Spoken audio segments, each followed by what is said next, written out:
Morning, children. This is class 7th, chapter 11, English in India. We are talking about English language. In this chapter, we will study about the language of English, जो एक local language बन गई थी after arriving of Britishers.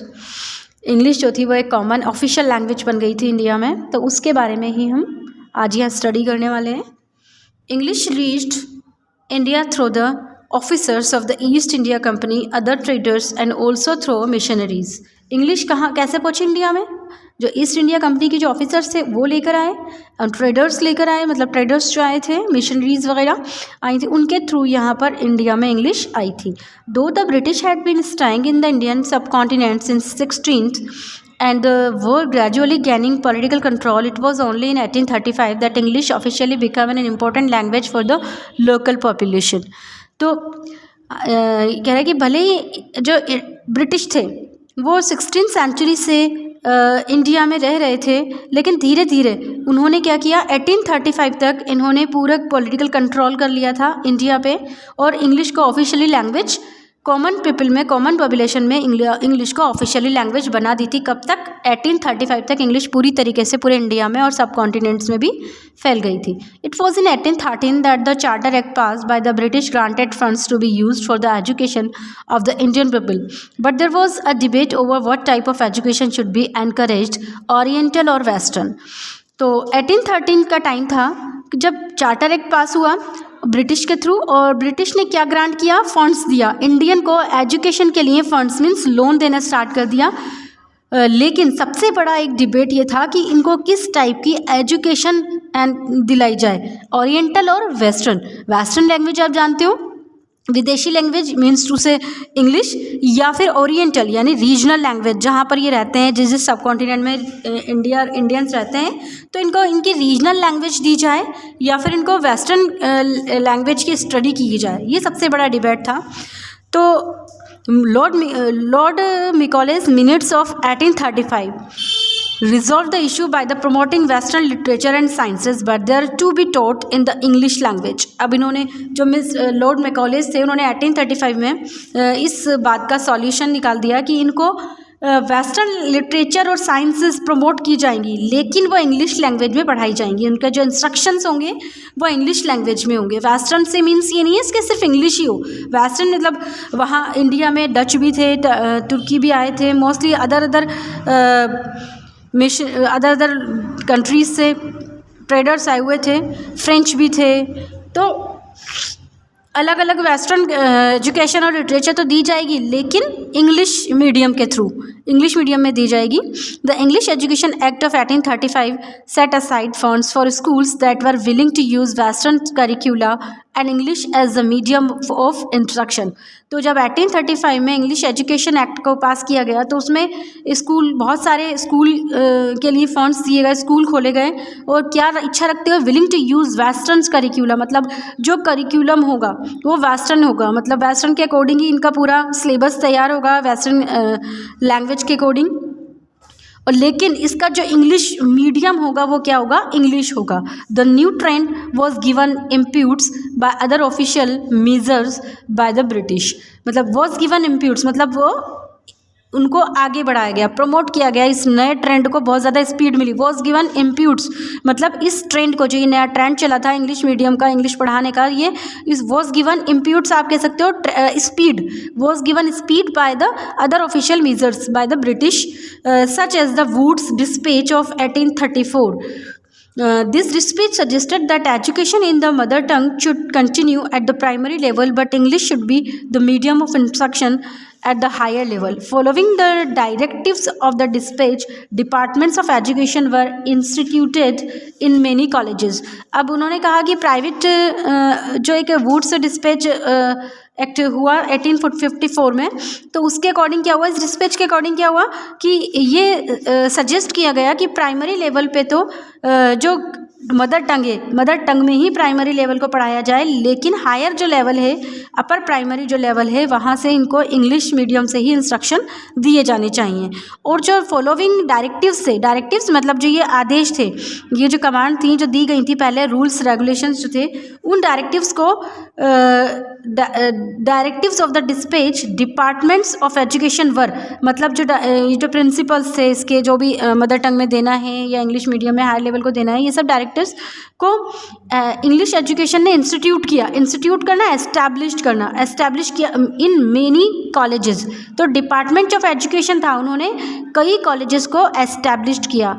यहाँ institute का मतलब establish से है। इन 1857 universities were set up by the British universities set up by the British in Calcutta, Bombay and Madras में, बॉम्बे में और कलकत्ता में यूनिवर्सिटी सेटअप की गई। कब की गई? 1850। In the meantime, a portion of the local population, especially the middle class, had already been learning English to secure government jobs. अब इसके अलावा अब इधर जब यूनिवर्सिटी सेटअप की जा रही थी, तो कुछ लोकल पॉपुलेशन का, जो कि मिडिल क्लास के लोग थे, वो पहले से ही लर्निंग इंग्लिश को सीख रहे थे। क्यों? To secure government jobs. क्योंकि पहले क्या होता था कि इंडियंस को गवर्नमेंट में अपर जो पोस्ट होती थी वो नहीं दी जाती थी मोस्टली इंडियंस को, इसलिए क्योंकि उनको इंग्लिश नहीं आती थी। और मेन मुद्दा क्या होता था कि ब्रिटिशर्स कहते थे कि हमारे जितने भी ऑफिशियल्स काम होते हैं वो इंग्लिश में होते हैं, तो उनको, क्योंकि उनको हिंदी नहीं आती थी, तो इसलिए वो लोग उनको इंडियंस को हाई पोस्ट नहीं दिया करते थे कि इनको इंग्लिश नहीं आती है। तो मिडिल क्लास के जो पढ़े लिखे लोग थे, उन्होंने इंग्लिश सीखना स्टार्ट कर दी थी ताकि वो अपनी गवर्नमेंट जॉब्स को सिक्योर कर सकें। Business was after all to be conducted in the language of the rulers of the country. लेकिन जो बिजनेस था वो कैसे कंडक्ट किया जाता था? जो रूलर्स की लैंग्वेज होती थी कंट्री में, जिस सब कॉन्टिनेंट में जो लोग रहते थे, उन्हीं की लोकल लैंग्वेज में बिजनेस को कंडक्ट किया जाता था। Raja Ram Mohan Roy was the especially vocal about the adoption of both British education and English, though his goal was social reform.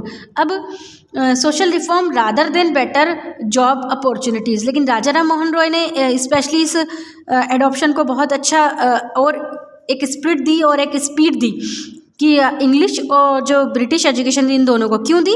क्योंकि सोशल रिफॉर्म करना चाहते थे। वो सोशल रिफॉर्मर थे, समाज को सुधारना चाहते थे, क्योंकि वो चाहते थे कि चाहे वो गवर्नमेंट जॉब उन्हें मिले ना मिले, लेकिन ये इंग्लिश वगैरह सीख कर अच्छे से पढ़ लिख जाए तो इनकी इंग्लिश, जो ब्रिटिशर्स थे, इनकी स्ट्रैटेजी समझ में आने लगे। ज़रूरी नहीं है कि इनको जॉब मिले, लेकिन जो पढ़ लिख जाएंगे तो इनके दिमाग थोड़े से क्या हो जाएंगे, थोड़े से ब्रॉड हो जाएंगे, ब्रॉड माइंडेड हो जाएंगे, तो इनकी स्ट्रेटजी समझ में आएंगी। और अगर इस टाइम के जो लोग थे वो पढ़ लिख कर इंग्लिश समझने लग जाएंगे और अच्छे से स्टडी कर लेंगे, अगर इंग्लिश पढ़ेंगे तो अच्छे इनके स्ट्रेटजीज को समझेंगे, तो इंडिया शायद जल्दी से फ्री हो जाए। इस वजह से वो इस ब्रिटिश एजुकेशन को, जो था इंग्लिश एजुकेशन था, इसको बढ़ावा देने लगे। He help set up the Hindu college at Calcutta in 1817। उन्होंने हेल्प की हिंदू कॉलेज को कोलकाता में 1817 में इस्टेब्लिश करने की। And wrote books and journals in English. उन्होंने जर्नल्स और बुक्स इंग्लिश में लिखी ताकि लोग पढ़ें। Other Indians writers of prose and verse around this time included Kashi Prasad Ghosh, Mohanlal, Hasan Ali, Michael Madhusudan Dutt and Henry Vivian Derozio. ये सब अदर इंडियन राइटर्स थे जो कि इंग्लिश लिटरेचर में इंटरेस्ट रखते थे। Kashi Prasad Ghosh was one of the first Indian to publish a volume of English poetry. This was round the mid 19th century. कब हुआ था? मिड 19th सेंचुरी में काशी प्रसाद घोष ने एक इंग्लिश पोएट्री पब्लिश की थी। He also edited in English an English weekly. उन्होंने एक वीकली, मतलब जो वीकली मैगजीन्स वगैरह आती हैं इंग्लिश की, वो भी वो एडिट किया करते थे।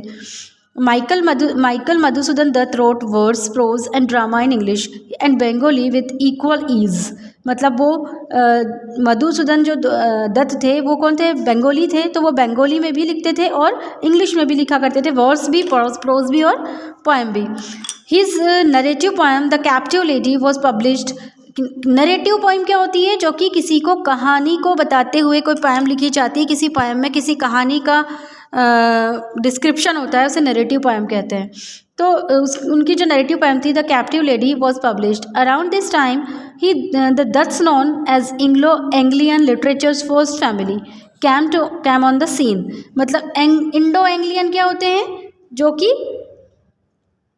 दोनों लैंग्वेज में लिखते हैं।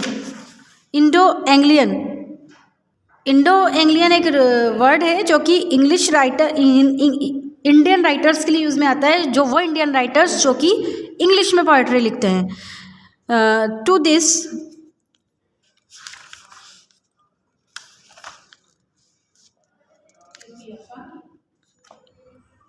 family belonged the brilliant Toru Dutt, often referred to as India's Emily Bronte. Emily Bronte एक ब्रिटिश राइटर है, Emily Bronte. She was creative, learned and a prolific poet. Her first work in the classic A Chef gleaned in French fields. तो Emily Bronte से इनकी compare की जाती है, इनको refer किया जाता है कि इंडिया की एमिली ब्रॉन्टे हैं ये, जिनकी एक एमिली ब्रॉन्टे की एक बुक है वुदरिंग हाइट्स। और इनका जो फर्स्ट वर्क था वो क्या था, classic a sheaf gleaned in French field. ये एक इन्होंने लिखा था, वर्ड से ये कि एक sheaf gleaned in the French fields. किसके द्वारा लिखी गई है ये? Toru Dutt. Toru Dutt is not a man, she is a woman, जो कि दत्त फैमिली से बिलोंग करती हैं। और दत्त फैमिली में कौन कौन था? Michael, Madhusudan Dutt and Toru Dutt. आज की वीडियो में सिर्फ इतना ही।